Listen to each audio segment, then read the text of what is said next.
and welcome to Greenheart Connects. I'm Marcel and I'll be your host. Thank you for being with us today. Greenheart Connects is a program for like-minded individuals to gather and exchange ideas to care for the earth today and for each other. Through facilitated discussions and curated presentations, people from around the world can share inspiring stories, tips, suggestions, and resources on how to improve their local communities and the world.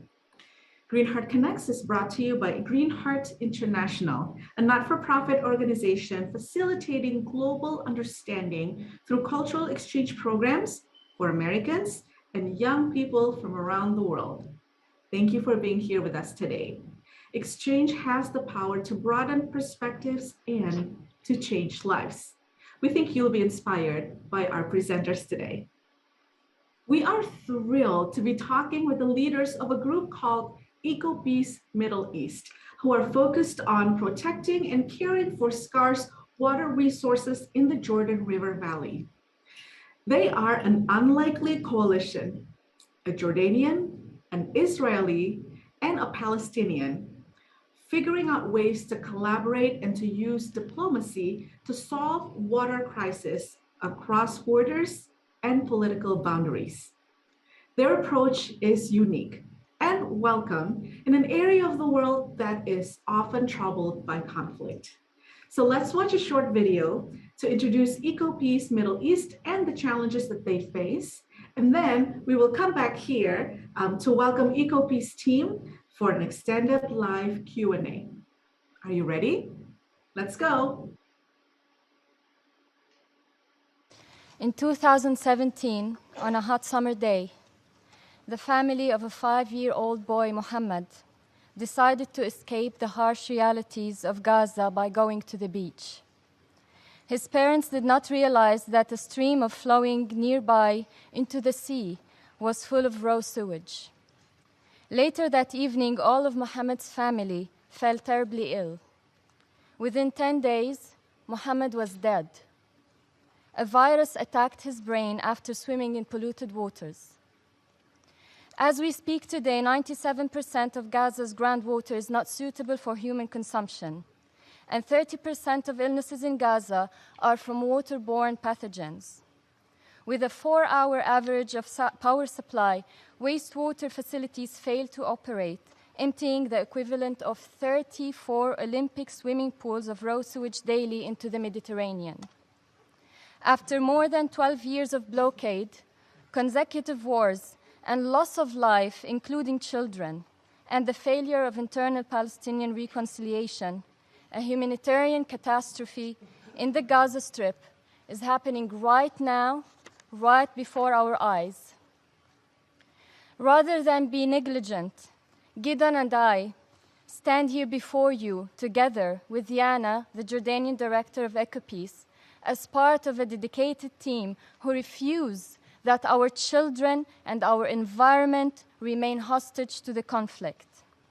Water and environment knows no boundaries and knows no borders. As a civil society organization, in our last conference, we were able to convene senior representatives of our 3 governments, who all agreed, exceptionally, that climate change presents itself as a threat multiplier in relation to our water security. We together face a common threat due to conflict and climate-induced water scarcity. The past 20 years have witnessed recurring drought, the deepest droughts in our recorded history. They have contributed to wider cross-border implications on increased water scarcity, political instability, as well as increased refugees and humanitarian crises in our region. 20th century assumptions that dictated water diplomacy led us down a path of conflict and competition. When a river is a border and is demised, there is poverty. So on the Jordanian side of the Jordan Valley, for instance, there's 40% unemployment. Poverty very much goes to the heart of the situation on the ground. We developed an education program called Good Water Neighbours. Please remember that. It worked in schools on all sides of the Jordan River, educating young kids about their water reality and the water reality of their neighbours. They saw a river with little flow and full of pollution. And for the first time, they began to understand the impact of conflict on water. Quite innocently, these kids and their parents started to ask their mayors, why is the Jordan so polluted? What must we do with the other side to clean up the river? Last century, we were indeed wholly dependent on natural water, and therefore each side fought for every drop. This was the mindset that led to the demise of the Jordan, the drastic reduction of size of the Dead Sea. This was the mindset of how water was negotiated in the Oslo Accords in the mid-1990s. Water was left unresolved as a final status issue because coming to an agreement over sharing scarce natural water was difficult and would produce winners and losers. But today, the advancements in water technologies this century, much led by Israeli innovation, present real and new opportunities. The utilization of treated wastewater for agriculture and the development of desalination technology means that water is under less constraints as a resource. Today, 70% of the drinking water in Israel comes from desalination, and half of the agriculture is grown with treated wastewater. The availability of large quantities of manufactured water complementing natural water makes the fair share of natural water between Israelis and Palestinians attainable now. Harnessing the sea and the sun shared by Israelis, Palestinians, and Jordanians can be our engine for peace and stability. Nada, myself, Yana, and all our staff in Amman, Ramallah, and Tel Aviv carry with us the voices of young students, of residents, and of mayors. Together, we've educated ourselves and the communities we work in. We've done the research, and we've shown leadership. On all sides, Mr. President, we have partners for peace. Our 25 years of partnership tells us that good water, and not necessarily good fences, make good neighbors. We need to involve the communities, the residents, the people that are most affected by the shortage of water that we are facing. We're a unique regional organization, the only regional organization that brings together Jordanians, Israelis, and Palestinian environmentalists to protect the very few shared water resources that we have in our region. We seek to advance both sustainable development, but to also build the necessary conditions for lasting peace. Climate change means that cooperation is more needed than ever. Together we can meet the challenges we face and build a more peaceful, resilient global community.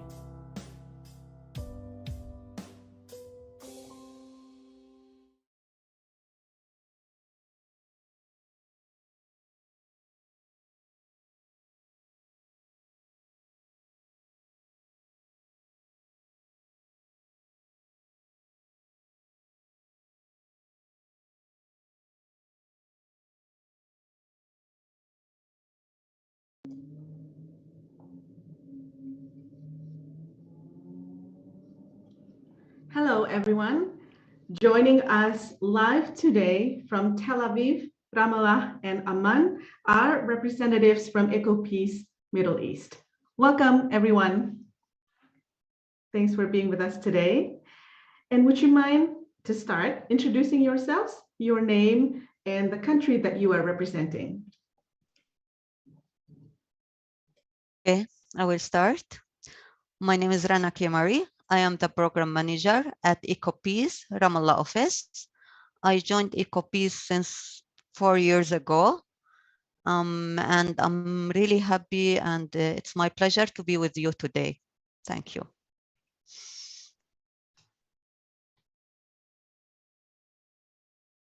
My name is Yuval Berson. I'm the program manager at the Tel Aviv office of EcoPeace. I come from the business side of the world, working on various programs that also handle the economical welfare and prosperity of our region. And also I've been involved a lot in the education program and advocacy programs that we'll talk about later. Yeah, and my name is Abdurrahman Sultan. I'm the Deputy Director in the Amman office and the Regional Program Manager at EcoPeace.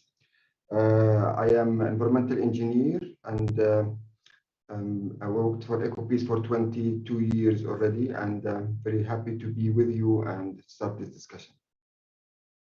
Excellent. Thank you so much for introducing yourselves and for the presentation and for sharing your story. And to everyone who's watching live today, I'm sure you are as awed as I am to hear about this, and you're probably curious to learn more. I know I already have a list of questions that I would like to ask them.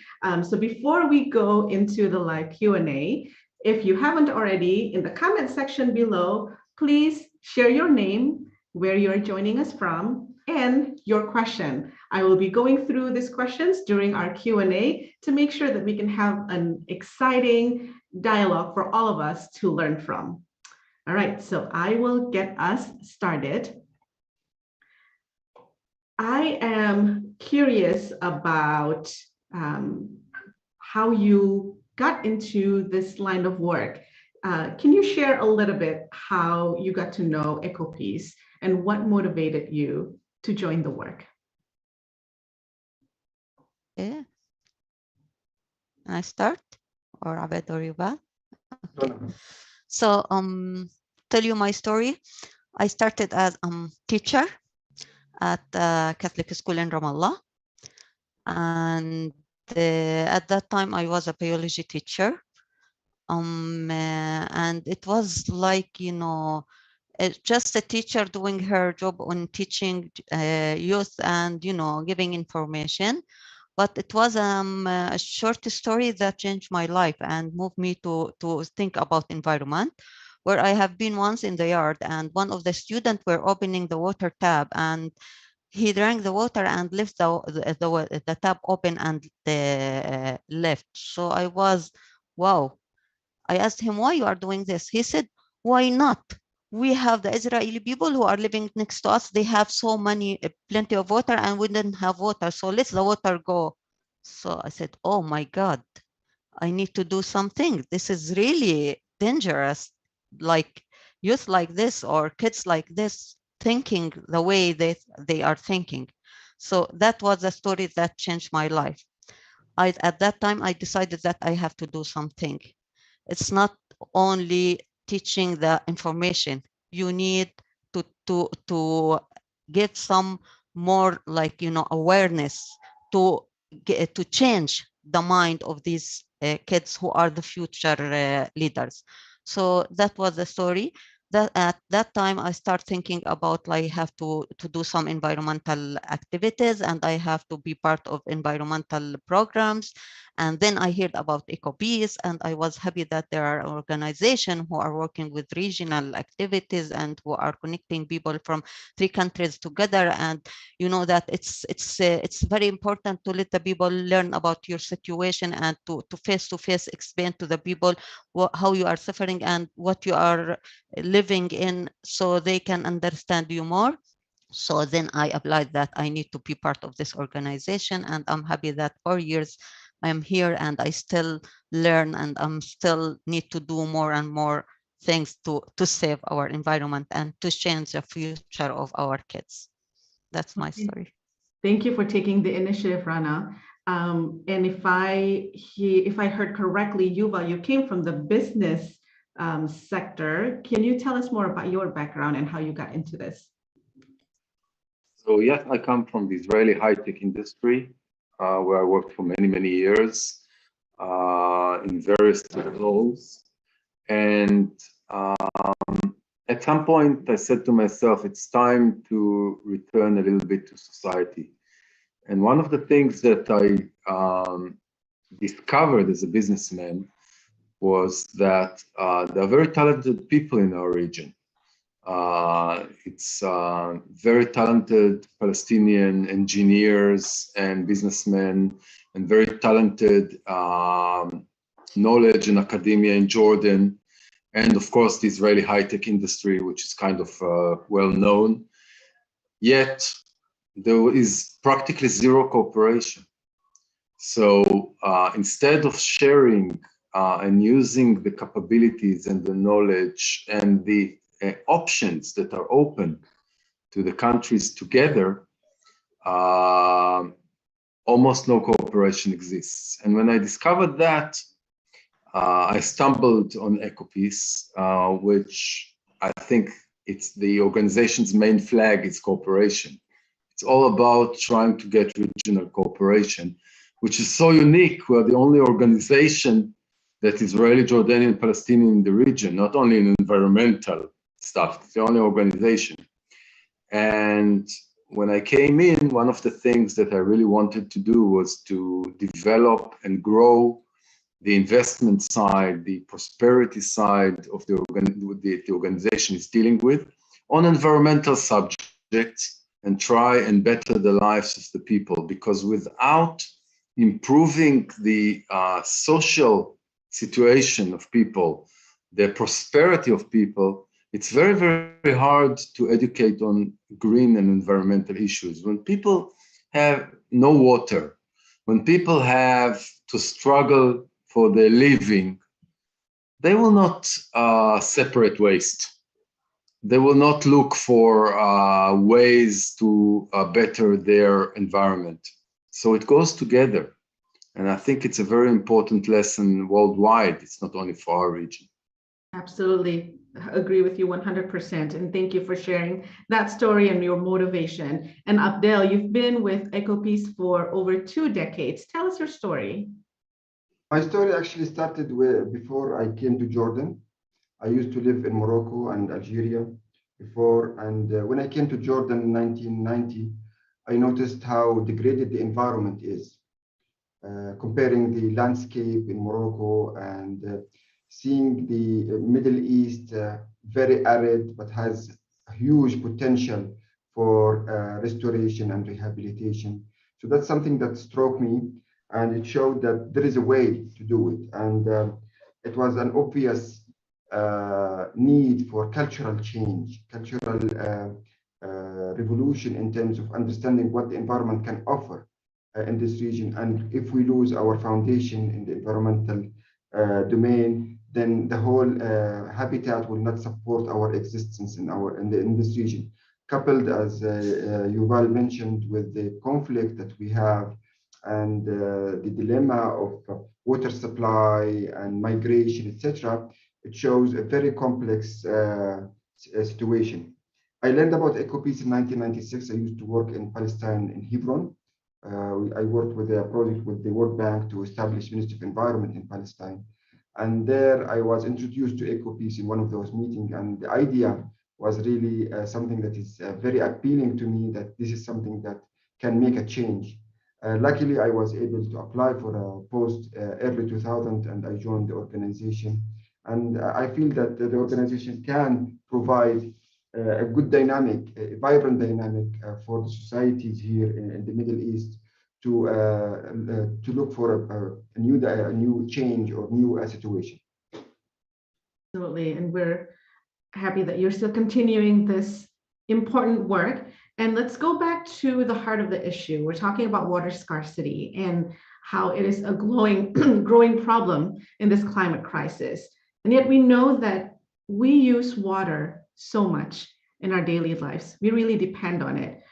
However, we see the lakes are drying up, glaciers are melting. I think we see some in the video as well. Groundwater is being depleted. And I hear that last year, some investors began trading water futures, like trading gold or oil.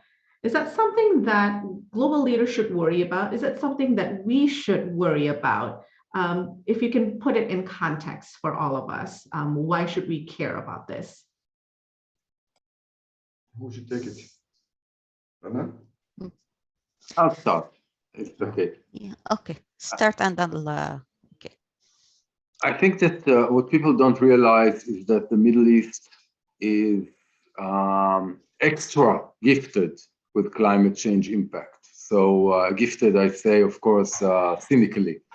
We are already talking today about 4 degrees rise today, not a 1.5 degrees average in the future. We're talking about 4 degrees rise today. We're talking about reduction in rainwater. We're talking about long drought periods. For us in the region, this is not a theory or a debate. In the Middle East, it's a major crisis. Now, I come from a country in Israel where this has been mitigated in many ways because of desalination. We already have about more than 50% of the water we drink is desalinated water today. We no longer rely on rainwater. We reclaim 80% of wastewater and reuse it for agriculture. So Israel kind of said to itself, oh, all good, we're done. But this is, of course, is naive because the region is in dire straits and we are not alone. And if Jordan has no water, where will the Jordanians go? If the Palestinians cannot do agriculture anymore, where will they have food from? So it's very clear, I think, that only through cooperation, only through working together, the Middle East can mitigate this crisis that is coming upon us. And maybe we can set an example for the world to take the climate crisis as an opportunity for peace and cooperation rather than an opportunity for renewed conflict, which is the easiest path.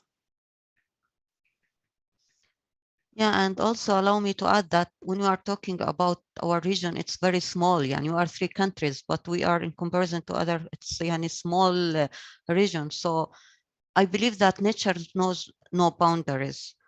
Whatever happening in Palestine will affect Jordan and Israel. And we can see the COVID, like all of us, we have this experience. So what water is, when we don't have water, we will have so many problems, diseases, and other important issues that will not only affect those who have scarcity of water, or not enough water. For example, if we have a community in Palestine, small community, who have like one disease based on that shortage of water, this will be moved to other communities and then to Israel and Jordan. So it's not a issue of like who have more water. It's the issue of the region that we are under the same situation, and we are connected, very connected to each other. We have people traveling from one place to another. So it's very important that to take it right now, or all of us will be losing. So it's not who win, it's all of us have to be together, or all of us will be loser. Absolutely. And if I may jump in, because I think this is something that people are not realizing, that it is an issue already right now. It is an emergency. And it's not just the scarcity of water, but how this issue is causing other problems, forced migrations to find fresh water and food, and then that could lead to conflicts. So can you tell us how EcoPeace proposed addressing this related issues? I may here, I would like to say that yes, water situation, it's a driving force for other issues, other increased problems on a social and economical level. It's actually an existential threat in the Middle East to some of the countries. Jordan is considered to be the 2nd poorest water country in the region. And we know for sure that the water was not addressed in a proper way in our region in the past. It used to be, we had the impression that water is in abundance. This is not our EcoPeace, but this is the general governmental acknowledgement that we have water and we will always have water.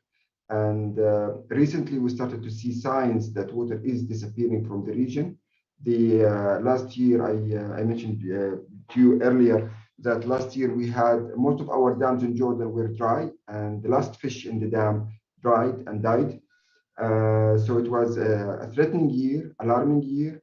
Yet our government in Jordan did not have the adequate tools to address that. We did not have an emergency plan at that time, and it's scary. The impact on agriculture, the impact on economy, it's also grave because we think that if water will not be available in the right amount and right prices, the economy cannot support that. Today, importing water and desalinating water, depending on very expensive water, that has a huge cost on very low economy countries such as Jordan or in Palestine. So it's really important, as Yuval mentioned. Yes, we might solve part of it. 50% in Israel comes from desalination. At what cost? What environmental cost?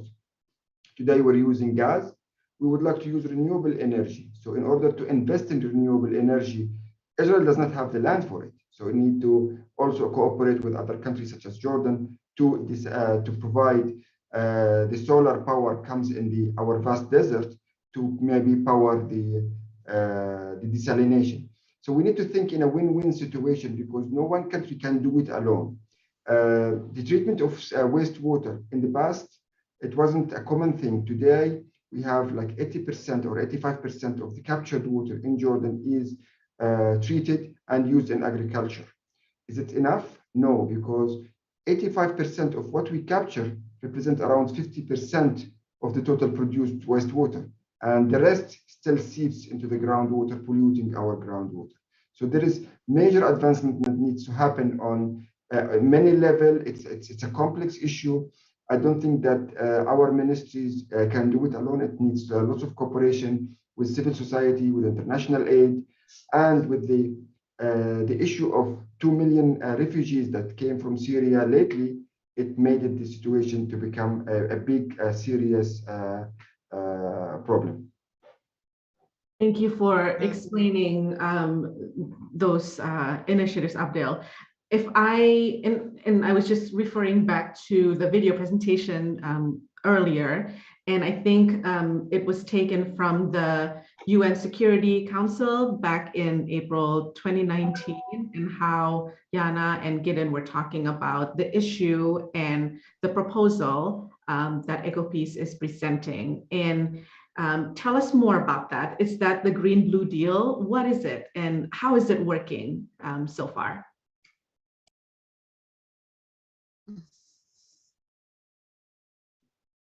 I want to take it.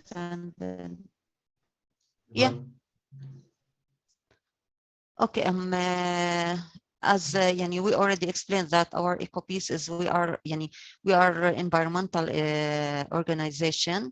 Water is our main issue, and we feel that, and we believe that water is the key for food security, for political stability, and all of these things. So we have been working since like more than 20 years on trying to find like ways of like to secure enough water for the area, and also to bring those countries together to cooperate on our water resources, our shared water resources, and to save it.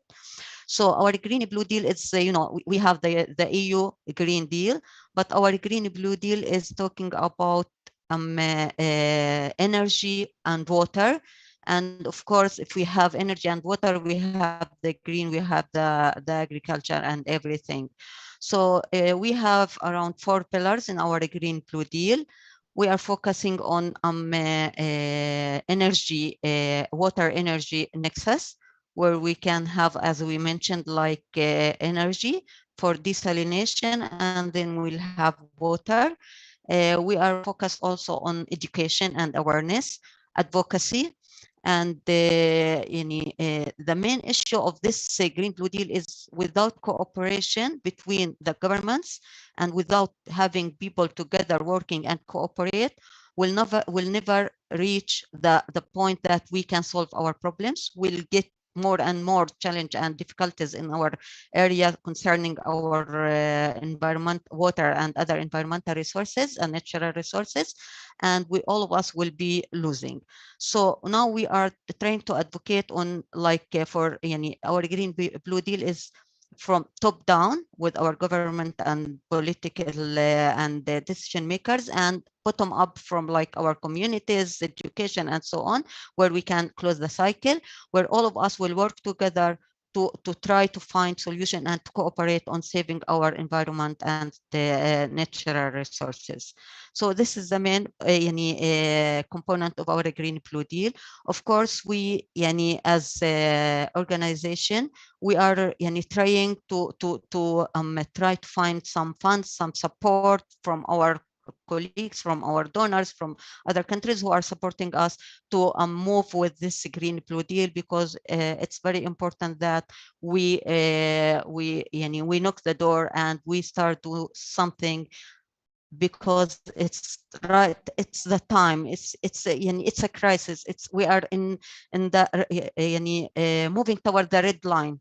Either we do something right now, or we after that will wake up with, wow, we lost all of this our resources, and will be in a dangerous situation, our people, and not only our people, our communities, our kids, and our future. So that's the idea, that it's a red flag to wake and start do something. It need a collective action. It's not only one country, as Yuval mentioned. It's all together with the support of our other countries who are supporting us. Absolutely. I will also add, if I may, that there is realization on, especially if you look at the Israeli and Palestinian connections, there is realization that things need to change, that climate change impact is a significant threat. And we see movement towards more discussion, towards more renewable energy, towards more support, and on the other hand, more cooperation that we haven't seen for many, many years. Now, these are not peace negotiations. These are not necessary. I wish they were, mind you, but they're not from that direction. They come from a realization that we share a shared crisis. And it took many years for our region to reach this point, and we are late and behind, but many places in the world are. But there is realization that we share the crisis. Yeah. And things that, and you can see a little bit of movement, a little bit of goodwill, and a little bit of looking into potential ways to make sure that the Palestinians who are living together with Israelis and are intertwined financially and geographically, join the process, and we cooperate together with the Palestinian Authority to really reach and prevent this crisis. And now I think there are small signs that Jordan and Israel are also getting closer and closer. There is a water exchange program that has been signed, which is very significant, where Jordan will get desalinated water, buy desalinated water in return to selling electricity to Israel, renewable electricity. And this, I think, is a landmark agreement, because it is not about small quantities. We're talking about 200 million square cube of water, and we're talking about maybe more than a gigawatt of solar energy. These are government level, very high scale amounts, which are significant. Absolutely. And I think these examples really show how crisis is bringing us together and putting our best minds to figure out a solution on how to solve it. And obviously, this is something that has to be tackled on all levels, not just the government, but private organizations, entities such as EcoPeace. And I think the other important piece of this is the youth. So I'd love to hear more about the Good Water Neighbors effort. We actually have a question from the audience. Renee is asking, what are some of the successful talking points or activities that she can bring home to youth in her community? So maybe I can speak about it. Yeah. I can speak Sorry. about the Good Water Neighbors in brief. The objective of the Good Water Neighbors is to bring attention to the very dramatic water conditions that we have in the Middle East and try to change that. Therefore, our methodology was focused on two approaches. One is to build momentum from the society, a bottom-up approach where we educate youth, women, NGOs, stakeholders, and decision makers about the need and why we would like to look for a better future for our people in terms of water stability and water realities. The second approach is to bring the policies that are needed to change activities on the ground. And so the two had to meet at certain point. So the Good Water Neighbor focused in the past and until today a lot on education. And in education, we speak about educating youth at schools, conducting field visits to many hotspot areas so people can see with their own eyes different sites that suffer from water pollution or water abstraction or a clean resource that we need to protect, etc. And then lots of other educational programs that we conduct with teachers. And lately we started with a water diplomacy track. And the water diplomacy track aims to bring youth at the age of 21 to 35 years old to think of a national and regional item or a project that he or she can do with his peers in Israel and Palestine and Jordan. So together they can think of a collective mindset, what can be done to improve it in order to learn more skills about negotiation, learn skills about diplomacy, and learn skills about how to present their projects and how to be able to be vocal and active leader in their societies. Also, we started with another project, which is helping a young professional to learn how it is possible to work on ideas, to promote ideas that can bring green solutions to our region. And that is, it's an ideation process where people can think of a problem. It could be in water, energy, agriculture, etc.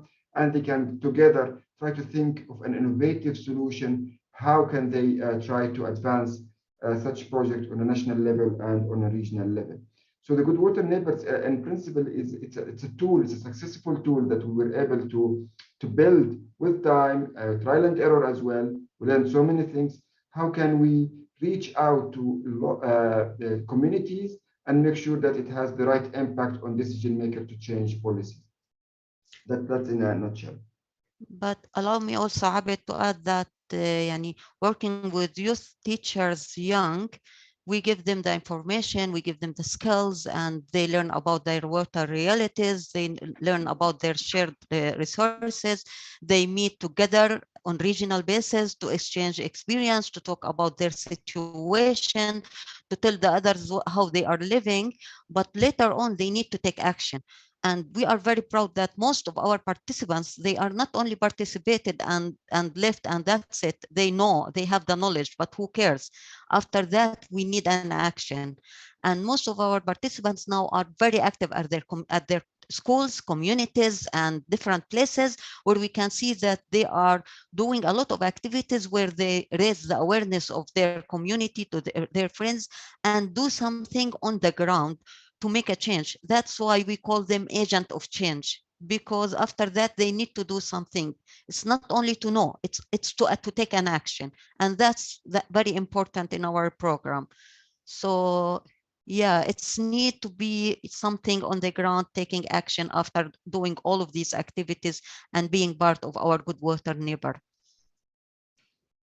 Absolutely. I appreciate you guys sharing all of this because this is important issue for all of us to understand. Yes, it is affecting the Middle East, but it's actually something that's also prevalent in other parts of the world, and it is a global issue. And like you said, Rana, it's not just realizing that it's an issue, but what can everyone do to help address this at all levels. So I think we're only scratching the surface at this issue, and I wish we have a little bit more time to dig in.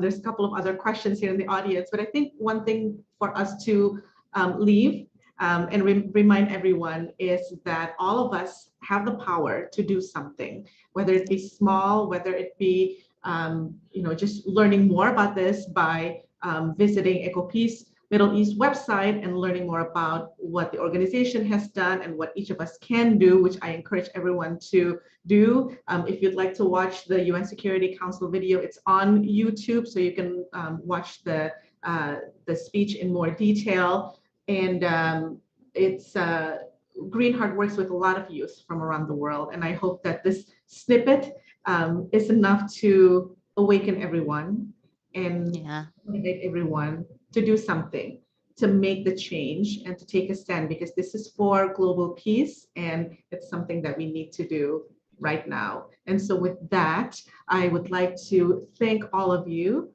for being with us today. I know it's a little bit late in where you are, but we greatly appreciate your time and appreciate you sharing your story to all of us who are watching the episode today. Thank you, Abdel. Thank you, Rana. Thank you, Yuval. Thank you. Thank you very much. Thank you. Thank you very much. And for everyone else, stay tuned for the next part of the segment. We have thousands of Greenheart friends and partners from around the world who share our commitment to connecting people and planet.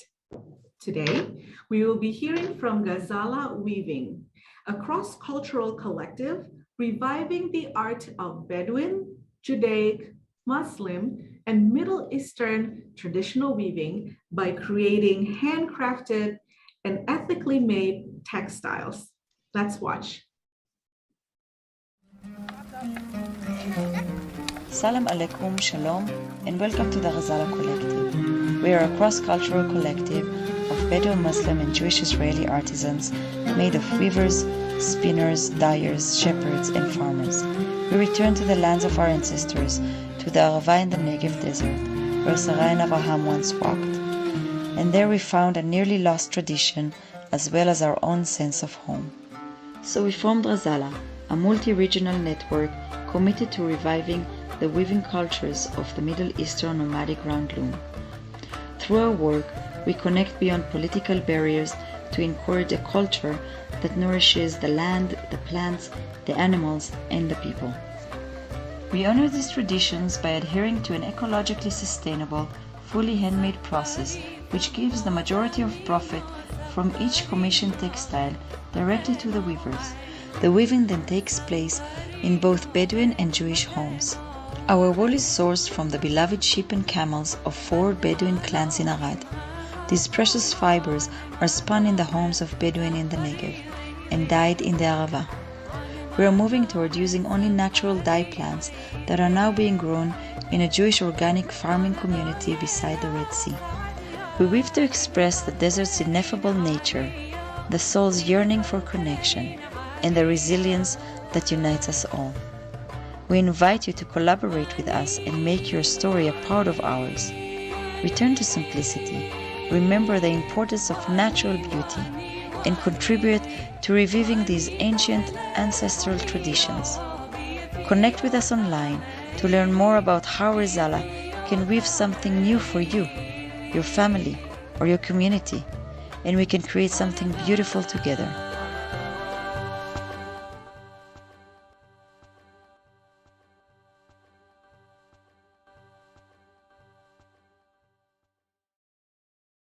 Thank you. That was truly inspirational.